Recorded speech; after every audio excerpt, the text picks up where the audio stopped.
guys, it's Natasha. The title of this week's video has probably already given away what I'm going to be talking about, which is why I stopped writing for the Odyssey. For those of you that do not know what the Odyssey is, it's basically a website where you can write articles, you have to apply and then interview to be a part of it, and then once you get in, you can write articles for the platform. If you guys read my descriptions for all of my other videos, I usually add a link to my most recent article in the description so you guys can check it out if you want to. But last week I did not include it. I also told people that I left, and people were asking me why, and I would usually tell them because of the time commitment and things like that. But there were a lot of other reasons why I left, so today I'm going to be sharing those reasons with you guys. Before I jump into it though, I just want to make it really clear that everyone I worked with, all of my editors, everyone on the team, they were always so nice. Like, everyone was always so lovely, everyone was really sweet. I never had an issue with anyone on the team. Everyone was always really, really nice. It has nothing to do with the people. For me, it was just more the policies and the way the Odyssey worked. So yeah, the people, completely fine. Okay, so I'm gonna start off at the very beginning with my first ever article. The first article that I wrote was something that I was really, really proud of. I wrote it last year in the fall when I was going through a lot of stuff. I would say that I was going through a period of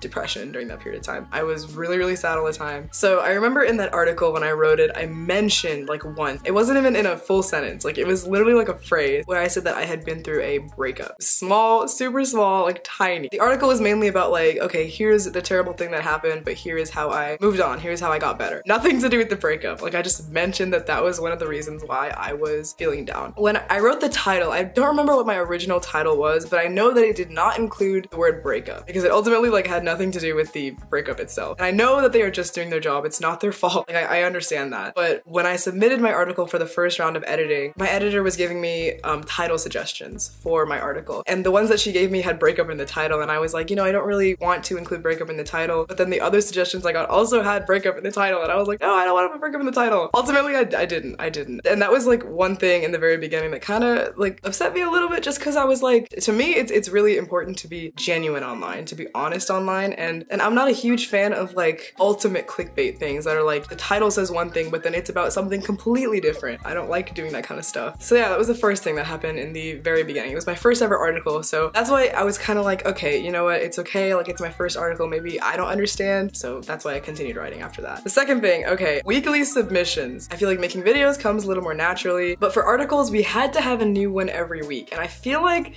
that's not really the best way to get an author's best work. Obviously, you're gonna have some times where you just don't feel up to writing. You don't really want to write. And there was always something my editor told me to do, which was have like an idea bucket of like things that, you know, you could just pull out and talk about anytime, but there's only so many things I could talk about like anytime, you know? So having weekly submissions led me into writing some of the worst articles I've ever written in my life. I have some on study tips and things like that, and I'm just not proud of them. I'm just gonna link my whole Odyssey page in the description so you guys can go look through my articles and see what I'm talking about. I was just trying to get them in before midnight on Saturday, which leads me into the strike system. If you miss an article submission, you get a strike, and you can get 3 strikes until you are kicked off the team. This isn't only for articles, it's also for doing social shares and coming to the meetings that we have on Hangouts. I'm gonna talk about all these things, so just stay tuned for what's to come. And for me, it was so much easier to write first semester compared to second semester, because first semester I was really sad all the time. Like, I wasn't happy at all, and so there were so many things that I was feeling and I could write about. You know, I've been so happy with myself this second semester, and it's been like, I don't really want to write about it. I want to go out and experience it and just enjoy my time. So going along with the strike system, I mentioned the social shares and the Hangouts calls. I'm going to start with the social shares. When you write for the Odyssey, you have to share your articles, and if you don't share them, you get a strike. You have to share your articles on at least 4 social media platforms. Since I was sharing so much, I was sharing my videos, I was sharing my articles. Sometimes they would go up on the same day, but if they didn't, it'd be spread out. So it'd be like, okay, video, then like a couple days later, like an article, and it'd just be like constant sharing. And there was a new rule that you had to share 5 times on your Twitter. You had to have 5 tweets, which gets a little spammy, especially when you don't tweet that much. The reason this upset me so much was because I noticed that it was kind of just hurting my following. It was making people less engaged. Fewer people were clicking on the links. I was losing followers. And at this point, it wasn't so much about the articles, it was more about my YouTube channel. When I lose followers, I don't only lose engagement on my articles, but I also lose them on my videos because I use the same mediums for sharing both of them. And that was because I was constantly spamming on Instagram and Snapchat and Twitter. It was too much. It was too much. So I also talked about Hangouts calls. Once every 2 weeks or once a month, we would have these Hangouts calls. Lots of these Hangouts calls I really would appreciate because they were like workshops where like one of the editors would come and talk about like what you can do to make your articles better, and they actually helped. But we also had these other Hangouts calls, which before I tell you guys this, I'm gonna tell you that I love meeting new people. I love talking to new people. I love going to events and meeting new people. I love meeting new people. But this is just something that I couldn't do. Even though I enjoyed it, I knew that I shouldn't have been prioritizing this over my grades. We would have these Hangouts calls that would be like 30 minutes to an hour where we would just talk and get to know each other. I loved doing this. I thought it was a lot of fun actually. And these calls were usually at night for me because that was when I was, you know, free, but I usually wasn't because I had a test the next day or had an assignment due. These calls would be like during the school week around like 7, 8, or 9. Sometimes they were spots over the weekend, but then again over the weekend I'm always busy too. It's just, it wasn't working with my schedule. I'm not gonna call it a waste of time, but I just should have been doing other things. I feel so bad saying that because I love talking to people. My grades are really important to me. I've also noticed a dip in my grades because of how much I'm doing, because it's true that like after you hang up the phone with someone or after you stop talking to someone, it takes a little while to refocus yourself on the assignment that you're doing. I really did enjoy doing those calls though. I thought they were fun. So another thing that I didn't really like about the Odyssey was that we had to have long titles, at least in my community group. They were really big on having titles that really explained what the article was going to be about, and I just never completely understood why. I had my editor actually call me and explain to me why, and I was like starting to understand. You really want to know what you're reading about before you click on the link to read it. I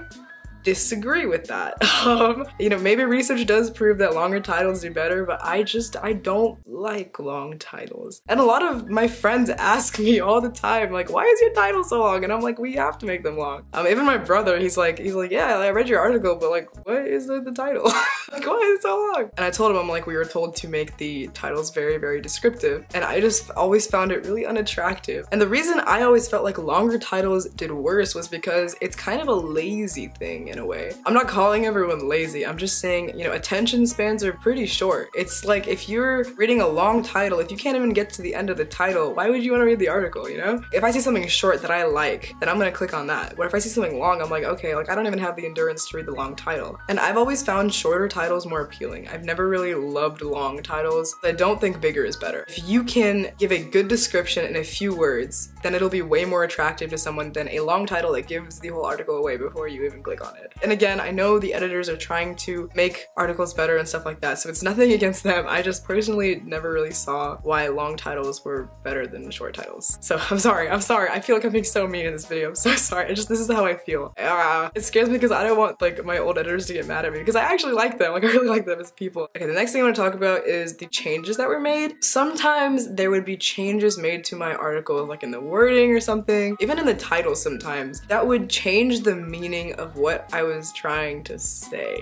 There was one time I had an article title that I really liked, then it was changed to something completely different, and the title just didn't carry the same meaning as my original title. It didn't mean the same thing, it didn't sound like me at all, and it just gave the article a completely different vibe, I guess. Like it wasn't what the article was about. I thought it was a nice title, I just didn't think it was fitting for my article. And that was one of my favorite articles I'd ever written, so that was kind of disappointing to me, but I was, you know, trying to understand that like, okay, long titles are better.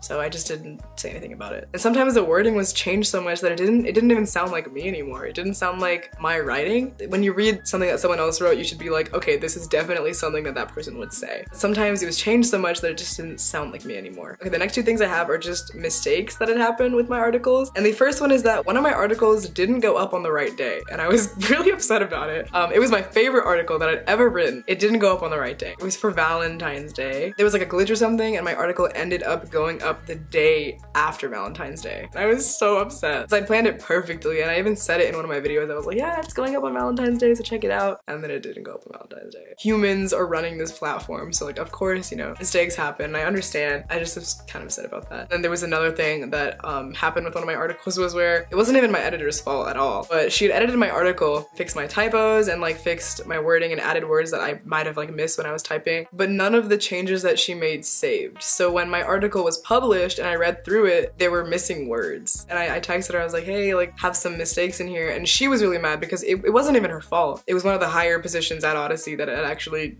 messed it up or something. I think it got fixed in the end, I don't remember. And I do understand that people make mistakes, which is why I'm not super mad about it. But at this point, it was like, okay, this is a little unprofessional in a way. So that was one thing that kind of worried me. And the last thing that I have on my list, and I made sure that I saved this for last, was the Oxford comma.